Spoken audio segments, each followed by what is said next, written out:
যে নারীদেরকে আল্লাহ তাআলা ভালোবাসেন তাদেরকে আল্লাহ তাআলা দুইটা বিপদের মধ্যে ফেলে দেন। আল্লাহ তাআলা আমার যে বোনদেরকে, যে মায়েদেরকে ভালোবাসেন, মহাব্বত করেন, তাদেরকে আল্লাহ তাআলা এই দুইটা বিপদের মধ্যে ফেলে দেন। কিন্তু অনেক নারীরা আছে দুইটা বিপদের মধ্যে পড়ে হতাশ হয়ে যায়, ডিপ্রেশনের মধ্যে পড়ে যায়, টেনশনের মধ্যে পড়ে যায় যে আল্লাহ, আমি এত আমল করি, এত নামাজ পড়ি, কিন্তু তুমি আমাকেই কেন এগুলা দিলা, আমাকে কেন বিপদের মধ্যে ফেলে দিলা। মনে রাখবেন আমার প্রিয় মা, আমার প্রিয় বোন, আল্লাহ তাআলা যেই বান্দিকে বেশি ভালোবাসে, যে বোনকে বেশি ভালোবাসে, যে মাকে বেশি ভালোবাসে, আল্লাহ তাআলা তাকে এই দুইটা বিপদ অবশ্যই দিবেন। এটা আপনি মাথায় রাখবেন।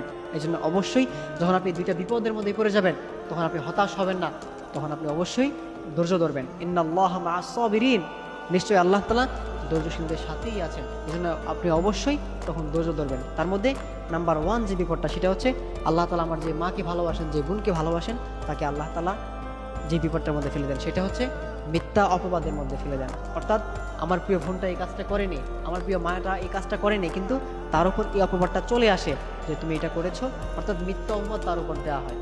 মনে রাখবেন, যেই বান্দিকে আল্লাহ তাআলা পছন্দ করেন তাকে অবশ্যই মাস্ট বি আল্লাহ তাআলা এই বিপদটা দিবেন, আপনাকে মিথ্যা অপবাদের মুখোমুখি করবেন। দেখবেন আপনি একটা দোষ করেননি, অথবা একটা ভুল করেননি, কিন্তু এই অপবাদটা আপনার উপর চলে আসবে। হয়তো আপনার শাশুড়ি আপনাকে একটা মিথ্যা অপবাদ দিবে, অথবা আপনার শ্বশুর, অথবা আপনার হাজবেন্ড, অথবা আপনার কোনো কাছের লোক আপনাকে এরকম একটা মিথ্যা অপবাদ দিয়ে ফেলবে যে তুই এটা করেছিস, কিন্তু আদৌ আপনি এটা করেননি, কিন্তু আপনার উপরে অপবাদটা দেওয়া হবে। তখন আপনি ভাববেন যে আল্লাহ তাআলা আপনাকে খুব পছন্দ করেন। ওই সময় আপনি মনক্ষুণ্ণ হবেন না, আপনি মন খারাপ করবেন না, আপনি ধৈর্য ধরবেন। আপনি আল্লাহ তাআলার কাছে দোয়া করবেন, আল্লাহ আপনি আমাকে এই বিপদ থেকে উদ্ধার করেন, আপনি আমাকে এই মিথ্যা অপবাদ থেকে আপনি আমাকে রক্ষা করেন। আল্লাহ তাআলার কাছে তখন আশ্রয় চাইবেন, অবশ্যই আল্লাহ তাআলা আপনাকে এই বিপদ থেকে উদ্ধার করে দিবেন। তখন আপনি হতাশ হবেন না। আর মনে রাখবেন, যারা একজনের উপর আরেকজন মিথ্যা অপবাদ দেন, মিথ্যা একটা গুজব ছড়িয়ে দেন, সেইটা করেনি কিন্তু আপনি তাকে বলতেছেন, মনে রাখবেন এর জন্য আপনাকে জাহান্নামে হতে হবে, আপনাকে ভয়ঙ্কর শাস্তি ভোগ করতে হবে, আপনার আমলনামা দিয়ে তাকে আপনি জাহান্নামে যেতে হবে। এটা মাথায় রাখতে হবে। এই জন্য অবশ্যই যারা মিথ্যা অপবাদ দেন, আপনারা এই বিষয়টা মাথায় রাখবেন।